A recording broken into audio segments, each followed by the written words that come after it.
Sir yes. மாப்பிள்ளை எங்க இருக்காரு? ஓ, போட்டோகிராஃபரா? வாங்க வாங்க. ஹலோ.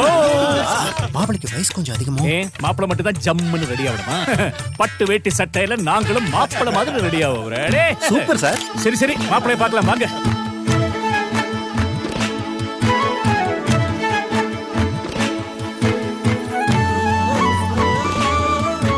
மொத்த குடும்பம் மாப்பிள்ளை மாதிரி ரெடி ஆகிற இந்த கல்யாணம் ராம்ராஜ் கல்யாணம்.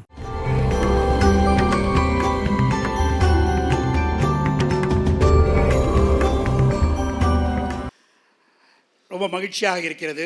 160 மாதங்கள், அதாவது கிட்டத்தட்ட 12 ஆண்டுகள் முடிந்து 13 மாதங்களை தொடர்ந்து இந்த ஆயிலை வழிபாட்டு நிகழ்ச்சிக்கு ஒத்துழைப்பு நல்கின்ற உங்களையெல்லாம் வணங்கி மகிழ்வில் நான் பெரும் மகிழ்ச்சி அடைகின்றேன்.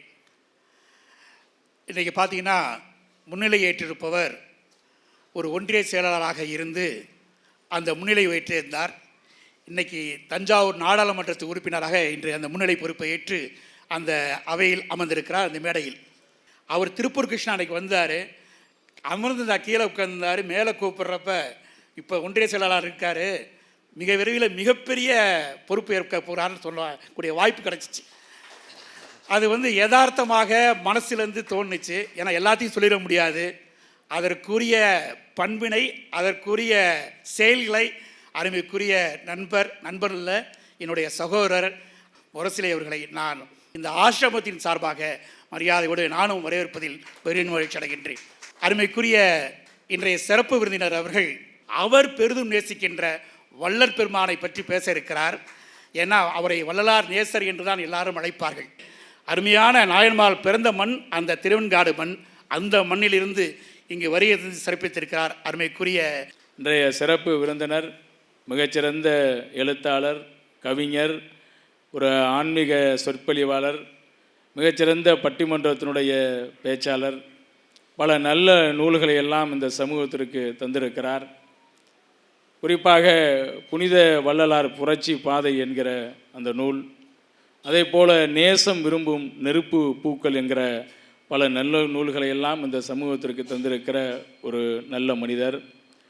இவர் எழுதிய பெரியாரும் வள்ளலாரும் என்ற நூல் தமிழ் வளர்ச்சித்துறையின் சார்பில் கடந்த 2008ஆம் ஆண்டு தமிழக அரசின் சார்பில் சிறந்த நூலுக்கான விருது வழங்கப்பட்டது. அவருடைய ஊரிலே, நம்முடைய திருவெண்காட்டிலே அந்த வள்ளலார் மன்றம் ஒன்றை நிறுவி பல்வேறு பணிகளை செய்து வருகிற மிகச்சிறந்த ஒரு நல்ல மனிதரை இன்றைக்கு நாம் இந்த நிகழ்ச்சியினுடைய சிறப்பு விருந்தினராக அழைத்திருக்கிறோம். அதே போலவே இந்த நிகழ்ச்சிக்கு தலைமையாற்றிருக்கிற அண்ணன் செல்லியன் அவர்கள், இடையிலே அவருக்கு ஏற்பட்ட பொருளாதார நெருக்கடியிலும் சில நேரங்களில் அவர் தொழிலெலாம் போய் அதில் ஏற்பட்ட சில அவ்வளவு நெருக்கடிகளையும் தாண்டி இந்த நிகழ்ச்சியை தொடர்ந்து நடத்தி வரக்கூடிய அண்ணன் செல்லியன் அவர்களுக்கு நம்முடைய அனைவரும் சார்பிலே வாழ்த்துக்களையும் பாராட்டுகளையும் தெரிவித்து நம்ம அனைவரும் ஐயா அவர்களுடைய உரையை கேட்க இருக்கிறோம். நன்றி, வணக்கம். வள்ளலார் சமாதியாகவில்லை. அவர் புத்தேக சித்தி பெற்றார். சுத்த தேகம், பிரணவ தேகம், ஞான தேகம் என்று சொல்லக்கூடிய மரணமில்லா பெருவாழ்வு அவர் பெற்றது. காற்றாலை, புவியாலை, ககனமதனாலே, கனலாலை, புனலாலை, கதிராதியாலே, கூற்றாலை, பிணியாலை, கொலைக்கருவியாலை, கோளாலை, பிறவேற்று கொடுஞ்சேலாலை, வேற்றாலை, எஞ்ஞான்று மகியாதை விளங்கிய மெய்யளிக்க வேண்டும் என்று விளைந்தளித்தான் எனக்கு ஏற்றாலை இழிவியன நினையாதிர் உலகில் எந்த அருட்பெருஞ்சோதி இறைவனையே சார்வீரே அப்படின்னு அகச்சான்றே கொடுக்குறாரு. என்னை காற்றாலை, புவியாலை, நெருப்பாலை, அதனாலே எதிராலையும் அழிக்க முடியாது என்று உடம்பு அப்படியே அந்த சரீரத்தோடு சேர்ந்து உடம்பு, மனம், ஆன்மா எல்லாம் சேர்ந்து ஐக்கியமானார். வெளியோடு சேர்ந்தவர், வெளியோடு கலந்தவர். வான்கலந்த மாணிக்க வாசகர் பாடுவார் அல்லவா. அப்போ படிக்கின்ற போது எனக்கு ரொம்ப ஆச்சரியமாக இருந்தது. ஏன்னா அவருடைய சீர்திருத்த சிந்தனைகள் நால்வருடம் ஆச்சிரமம் ஆச்சாரம் முதலாய் நவீன்ற கலை செடிதமெல்லாம் பிள்ளை விளையாட்டு நிறைய இடத்துல போடுவார். பேருற்ற உலகில் ஒரு சமய மத நெறியெல்லாம் பேய் பிடிப்பு உற்ற பிச்சு பிள்ளை விளையாட்டு அடிச்சு நொறுக்குவார் பாட்டை. குறித்து உரைக்கின்றேன் இதனை கேண்மீன் இங்கே வன்மீன் கோணு மன குரங்காலை நாடுகின்ற உலகில் விரித்த உம்மால் ஒரு பயனும் வேண்டுகிறேன். எனது மெய்யுரையை பொய்யுரையாய் வேறு நினையாதீர். பொறித்த மதம் சமயமெல்லாம் பொய்யே அவற்றில் புகுதாதி. சிவம் ஒன்றே பொருளென கண்டு துதிமின். ஆகா, எவ்வளோ பாட்டு, கிட்டத்தட்ட 500-600 பாட்டு மனப்பாடமாக தெரியும், எல்லாம் சொல்லிட்டு இருக்க முடியாது. அப்படி அப்படியே கொண்டு வந்து அப்படியே தேனாராக பாய்ச்சுவார். குற்றாலத்தை அருவியை போல் தமிழை கொண்டு வந்து அப்படியே கொட்டுவார். தனித்தனி முக்கணி விழுந்து வடித்து ஒன்றாய் குட்டி சர்க்கரையும் கற்கண்டும் பொடியும் மிக கலந்தே தனித்த நருந்தேன் மீது பசும்பாலும் தெங்கின் தனிப்பாலும் சேர்த்தோர் தீம்பரு பிடியும் விரைவி இனித்த நறுனை இழந்த இளஞ்சூட்டின் இறக்கி எடுத்த சுவை கட்டியினும் இனித்திடும் தள்ளும் போதே அனித்தவர திருப்பொதுவில் விலங்கு நடத்தரசே அடிமலருக்கு என் சொல்லணியாம் அலங்கல் அணிந்தவர்களே. பா என்னையா பாட்டு, விருத்த பாடல் தான். அப்படியே சந்த நயம்லாம் பாருங்கள், கொட்டு எதுகை மோனை அழகலாம். என்ன இந்த பாட்டோட பொருள் சிம்பிளாக சொல்லி தான் ஆகணும். நீ என்னையா பாட்டாக பாடிட்டு போறிய, பொருள் தெரிய மாட்டேங்குதுன்னு சொல்லுவீங்களா? என்ன சொல்கிறாரா, சிம்பிளாக சொல்கிறேன். இதுக்கு விளக்கம் சொல்கிற மாதிரி சொல்லலாம், அதிலே பேசி ஓட்டிலான்னு வச்சுங்க. அது ஒரு பெரிய கடலுங்க. அவர் உரைநடை நூல் மிகப்பெரிய கடல். அவர் ஜீவகாருண்ய ஒழுக்கத்தை பற்றி பேசினா மணிக்கணக்காக பேசலாம், மணிமுறை கண்ட வாசகத்தை பேசலாம், அப்படி பேசலாம். அவ்வளோ விஷயங்கள் இருக்குது அவருக்கு. அகவல் பா 51 வயசுல இவ்வளோத்தையும் எப்படி எழுதினார்? ஒன்றும் இல்லை சொல்கிற, தனித்தனி முக்கணி போயிட்டு 3 கணியும் தெரியும். முக்கணி சுவை மாப்பழா வாழை எல்லாம் பிடிச்சி சாறு எடுத்துக்க, வடித்து ஒன்றாய் கூட்டி சர்க்கரையும் எடுத்துக்க. சர்க்கரை நல்ல நாட்டு சர்க்கரை, சூப்பர் சர்க்கரை. சர்க்கரையும் கற்கண்டின் பொடியும் மிக கலந்தே தனித்த நெருந்து, இது பார்த்தா தனித்த நெருந்தே இது பசும்பால் தெங்கின் தனிப்பால். அப்படின்னா தேங்காய் பாலா இளநீரா ஏதோ சேரு, தெங்கின் தனிப்பால் சேர்த்து ஒரு தீம்பரு பிடியும். இப்போ இன்னைக்கு காலையில் எனக்கு வந்து இது வாங்கிட்டு வந்தார். என்ன வாங்கிட்டு வந்த பால்? பாதாம் பால். அந்த எல்லாம் மேலே தூக்கிந்தானுங்க இந்த பாதாம் பருப்புலாம். தீம்பரு பிடியும் விரைவி இனித்த நறுணை, இதெல்லாம் பத்தாது. இனித்த நறுணை, நல்லெண்ணெய், சுத்தமான இனித்த நறுணை அளந்து அப்படியே வச்சு சாப்பிட்றாத, நல்லா இருக்காது. இளஞ்சூட்டை கொஞ்சம் பக்குவமாக சூடு பண்ணு. இளஞ்சூட்டின் இறக்கி எடுத்த சுவை எப்படி இருக்கும் நாக்கில் வச்சு பார்த்தா? அதை விட நான் உன்னை நினைச்சா ஆனந்தமாக இருக்கின்றார் இறைவன். எடுத்த சுவை கட்டியிடும் இனித்திடும் தள்ளாம் போதே அனித்த மர திருப்பொதுவில் விலங்கு நடத்தரசி அடிமலருக்கு திருவடிக்கு என் சொல்லணியாம். இது இந்த மாதிரி இது நம்ம போட்டிருக்கிறது அலங்கல். இதான் மாலை, தொங்கல்னா மாலையா. அடிமலருக்கு என் சொல்லணியாம் அலங்கல் அணிந்தவர்களே. அலங்கல் என்றால் மாலை என்று என்னுடைய தமிழாசிரியர் சொல்லி கொடுத்திருக்கிறார். தொங்கல் என்றால் மாலை, தார் என்றால் மாலை. தமிழ் படித்தவங்களுக்கெல்லாம் தெரிஞ்சிருக்கும் அது. அப்படி எப்பா கோடையில் இலை பாற்றிக் கொள்ளுவை அடைத்த குளிர் தெருவே தரு ஏழு கணித கடியை வேடையிலே விசுகின்ற மெல்லிய பூங்காற்றை மென்காற்றில் விலை சுகமே சுகத்தில் ஒரு பயனை ஆடையிலே இணை மணந்த மணவாள அம்பலத்தை ஆடு மரசை எண்ணலங்கள் அணிந்தவர்களே. நிறைய பாடல் எழுதினார். எழுதப்பட்டார். சீர்திருத்த சிந்தனைகள். கடவுள் ஒருவரே என்று சொல்லுகிறார். கடவுள் ஒருத்தர் தான் இருக்க முடியும். உரிவினராயும் அறிவினராயும் உரு அறிவினராயும் ஒருவரே உடால் கடவுள் கண்டறிமீனோ ஒருத்தர் தான். அது சிவமாக பற்றிக்க எங்கும் உள்ளதாய் விளங்குவது, எல்லாம் உள்ளதாய் விளங்குவது. இது இரண்டிலும் நிரம்பக்கூடிய இன்பம். அனாதியானது, மலமில்லாதது, சர்வ வல்லமை உடையது. இந்த சிவத்துக்கு நிறைய விளக்கம் சொல்லுவார். சிவன் என்பது ஒரு குறிப்பிட்ட ஒரு அடையாளம். சைவ சமயத்துக்கு உள்ளே காட்டப்படக்கூடிய ஒரு கடவுளாக இருப்பதை சிவம் என்று விரித்து அதை அருட்பொரு ஜோதி என்று கொண்டு வந்து அகில உலகத்தாரும் வணங்கக்கூடிய ஒரு கடவுளை இந்த உலகிற்கு காட்டிய ஒரு மிகப்பெரிய மகான், ஒரு துறவி வள்ளல் பெருமானார். எல்லாரும் ஏற்றுக்கணும். இப்போ வடலூர் சத்தியஞான சபைக்கு நீங்கள் போனீங்கன்னா அங்கே ஒளி வழிபாடு, அதுதான் அற்புதமான ஒரு தலைப்பை கொடுத்திருக்கிறார்கள். அணையா விளக்கே அருட்பெருஞ்சோதி. ஆகா, இன்னும் எரிஞ்சிட்டு இருக்கு. அது ஒரு அணையா விளக்கு. அது புறத்திலே இருக்கக்கூடிய ஒரு விளக்கு. அருட்பெருஞ்சோதி என் அகத்தில் ஓங்கியதும்பார். சாதி சமய சழக்கல்லாமற்றது, சன்மார்க்க ஞான சபை நிலை பெற்றது, மேதினியில் சாகா வித்தையை கற்றது, மெய்யருள் சோதி என் உள்ளத்தே உற்றது. ஆகா, அது வேணும். மெய்யருள் சோதி என் உள்ளத்தே உற்றது. வெளியில் பார்த்து கொண்டிருப்பது ஒரு அனுபவம். அது ஒரு பக்குவ நிலைக்கு வர்றது தான். இப்போ எதுக்கு கோயிலில் நிறைய விக்கிரகங்கள்லாம் வைக்கிறாங்கன்னா, ஆரம்ப நிலையில் வருங்கிறதுக்கு திரும்ப நீ எடுத்தோன்னே போய் ஞான நிலை அப்படின்னாக்கா பயந்து ஓடிடுவாங்க.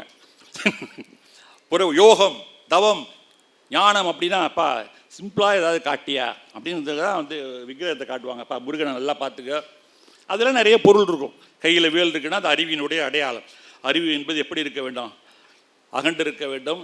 கூரிய வேல் போல் கூர்மையாக இருக்க வேண்டும்.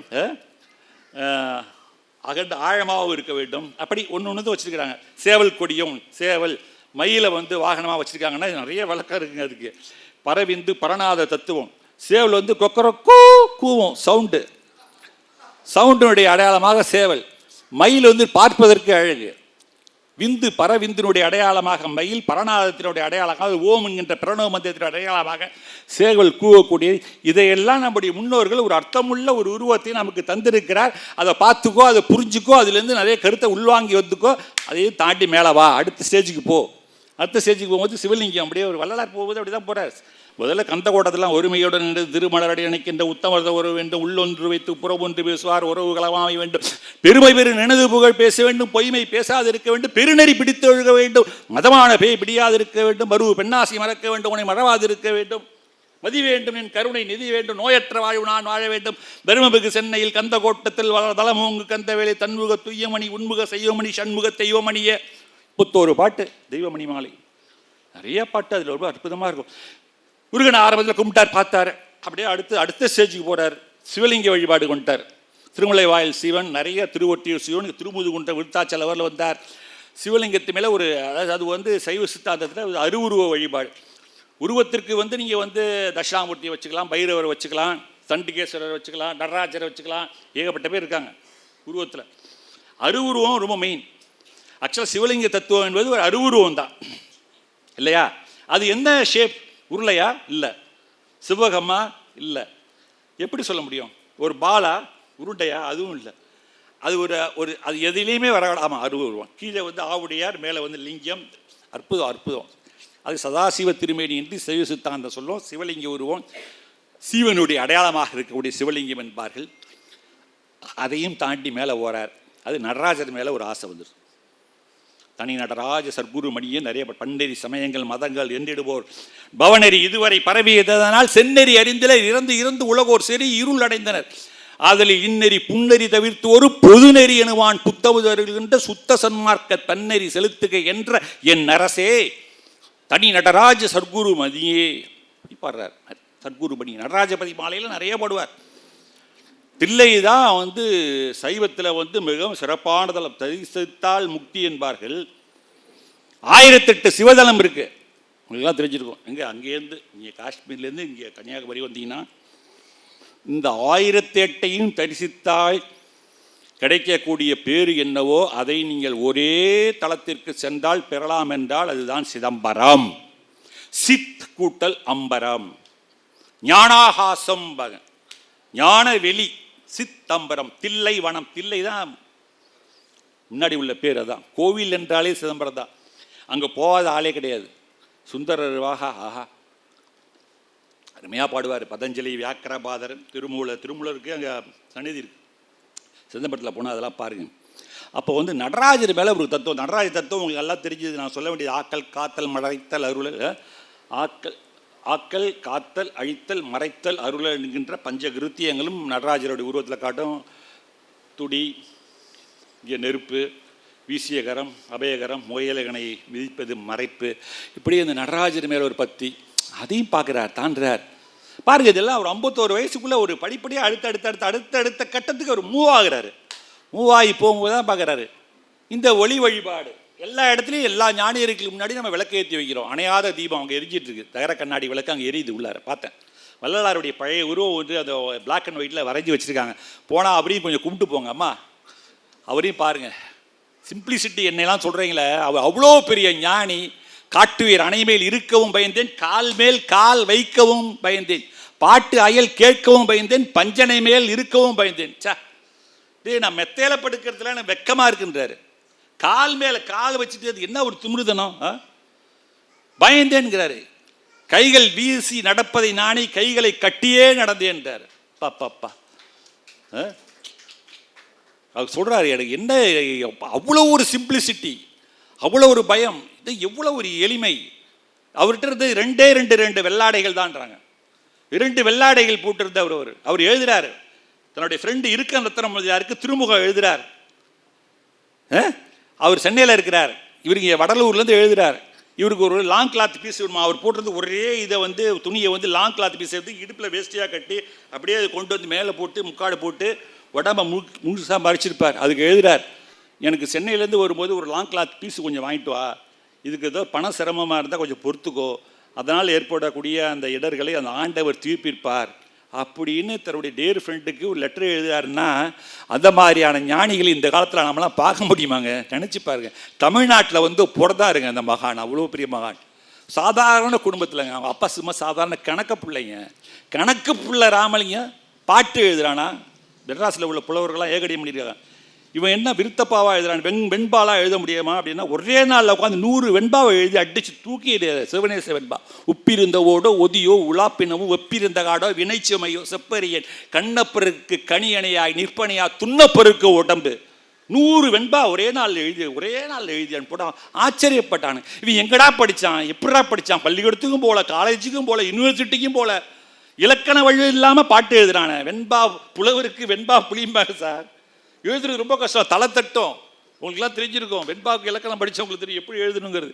அப்படிலாம் எழுதுறாரு. அது மட்டும் இல்லை, அதை ப்ராக்டிக்கலாக கொண்டு வந்து காமிக்கிறாரு எல்லாத்தையும். ஒளி வழிபாடுன்னு சொல்லிட்டு போகாமல் அதுக்கு ஒரு ஞான சபையை நிறுவனாரு.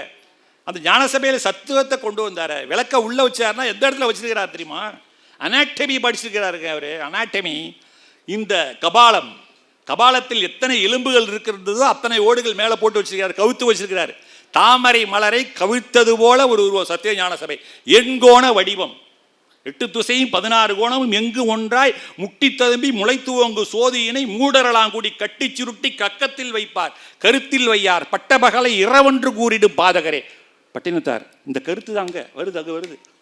எங்கே அதையே அந்த ஜோதிங்கிறது எங்கடா இருக்கு? அது எங்கும் எல்லா இடத்துலையும் அண்ட வெளிப்புறா அவன்தான்டா அவனுடைய அரசாட்சி. 8 திசை, 8 திசை வடக்கு உங்களுக்கு தெரியும், தெற்கு மேற்கு கிழக்கு வடமேற்கு வடகிழக்கு தென்கிழக்கு தென்மேற்கு 8 திசை 16 கோணம் எங்கும் ஒன்றாய் முட்டி ததும்பி முளைத்துவங்கு சோதியினை மூடரலாம்னா பத்திரடா அவனுக்கு விவரம் பத்திரடா.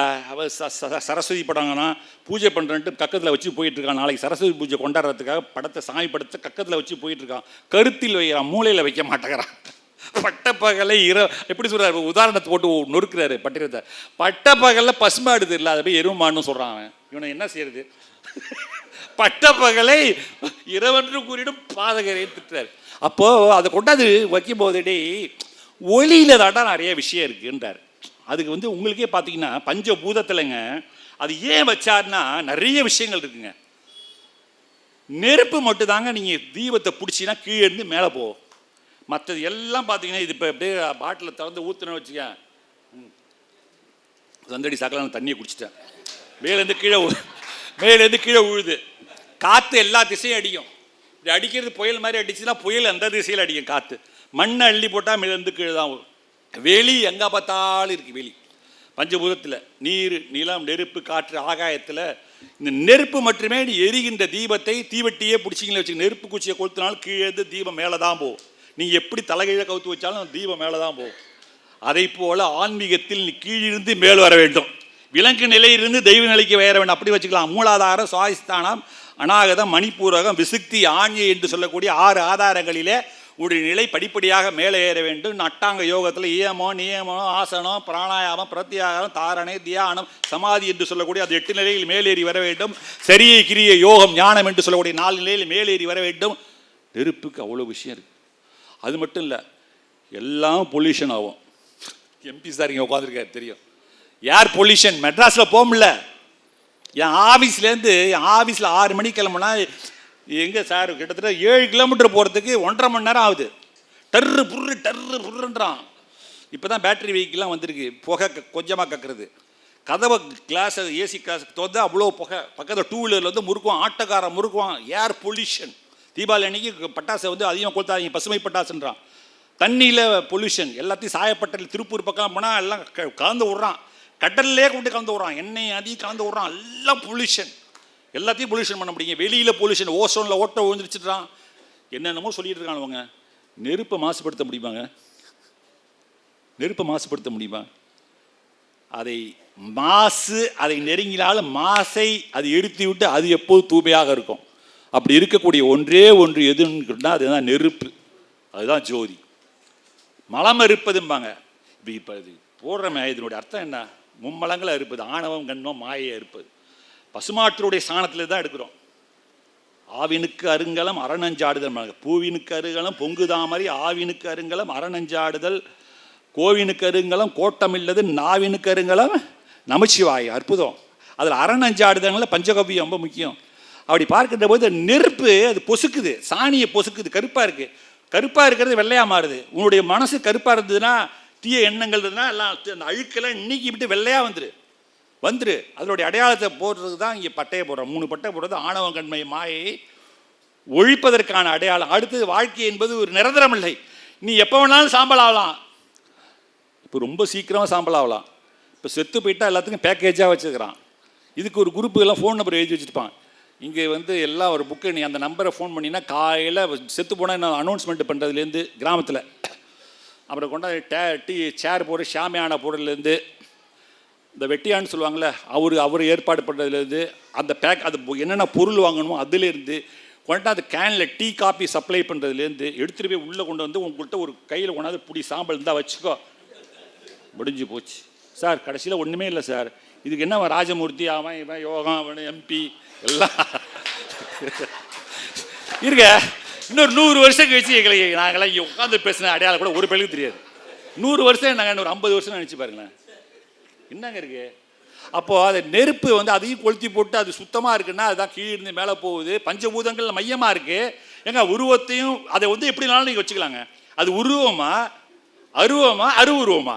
இப்படி எரியும் போது பார்த்தீங்கன்னா சுடராக இருக்குன்னா நீ உருவம். சோதியே சுடரே சூழ் ஒளி விளக்கே மாணிக்கவாசகர் சொல்வார். விளக்கா பார்க்கும்போது உருவம், சோதி அப்படின்னு பார்த்தா அது அருவம், சுடர்னா அருவுருவம். எரியிற தீவிர சுடர் நல்லா தூண்டி விடுமாங்க. சுடர் கம்மியாக இருக்குது, திரி இன்னும் கொஞ்சம் நல்லா வெளில எடுத்து தூண்டி விடுவாங்க. சுடர் அது அருவுருவம். சோதி அப்படி வெளிச்சமாக இருக்குது. ஆனால் விளக்கு பார்க்கும்போது எல்லாத்தையும் ஒட்டு மொத்தமாக பார்க்கும்போது விளக்கு அது உருவம். அப்போது அந்த நெருப்புக்கு மட்டும்தான் உருவம் அருவம்ங்கிற பெரிய சிறப்பு இருக்குது. அதனால அந்த விளக்கை கொண்டு வந்து வைக்கிறார். இன்னும் அட்டமூர்த்தங்களாக இறைவன் இருக்கிறான். அதில் 8 எண்கோணத்தில் வைக்கிறார். உங்களுக்கு தெரியும், நீர் நிலம் நெருப்பு காற்று ஆகாயம் சந்திரன் சூரியன், இன்னொன்று கடைசியா அதான் ரொம்ப முக்கியம், ஆன்மா. அதுதான் ரொம்ப முக்கியம். ஆன்மாவாகவும் இறைவன் இருக்கிறான் என்று சைவ சித்தாந்தம் நமக்கு சொல்லுகிறது. அந்த ஆன்மாவுக்கென்று ஒரு கோயிலை முதலாக கட்டியது யார் தெரியுமா? வீடியோ உங்களுக்கு பிடிச்சிருந்தா லைக் பண்ணுங்க, கமெண்ட் பண்ணுங்க, ஷேர் பண்ணுங்க, சப்ஸ்கிரைப் பண்ணுங்க. அதோட மறக்காம பெல் ஐக்கனையும் கிளிக் பண்ணுங்க.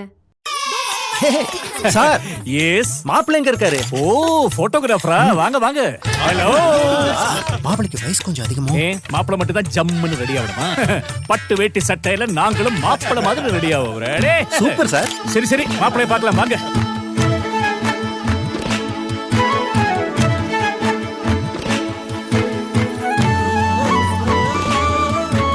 மொத்த குடும்பம் மாப்பிளை மாதிரி ரெடியாகிற இந்த கல்யாணம் ராம்ராஜ் கல்யாணம்.